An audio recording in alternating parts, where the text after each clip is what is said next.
軍機不敵海嘯，自衛隊失蹤。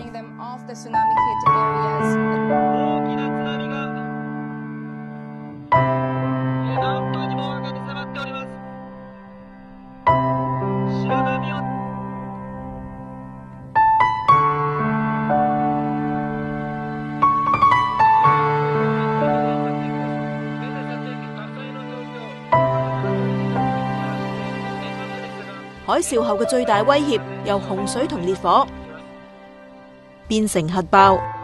福島第一核電廠尋日發生爆炸，4個到福島縣自助遊嘅港人滯留當地。雖然佢哋入住嘅酒店冇受到破壞，但係新幹線停駛，世人冇辦法離開。宮城縣仙台市若林區發現近300具屍體。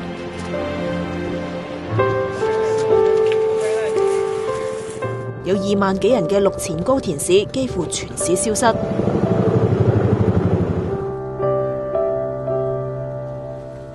南三陸町就有近1萬人失蹤，相信凶多吉少。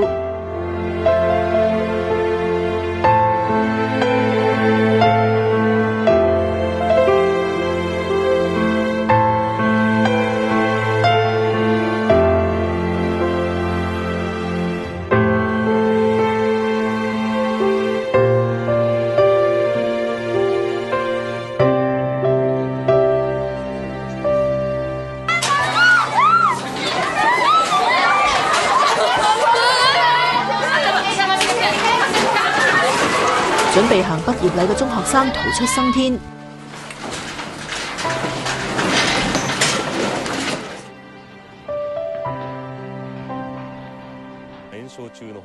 學校變成救災中心，球場變直升機場。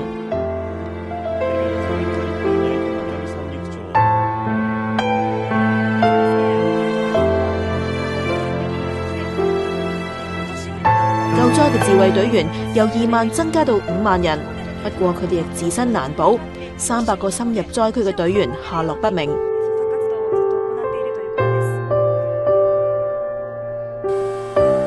另外20幾架軍機俾海水浸過，可能全部報銷。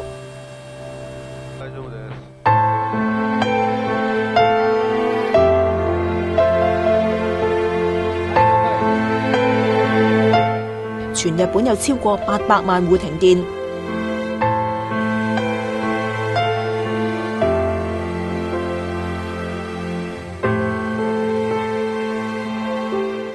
30萬戶冇氣體燃料供應，要捱冷過夜。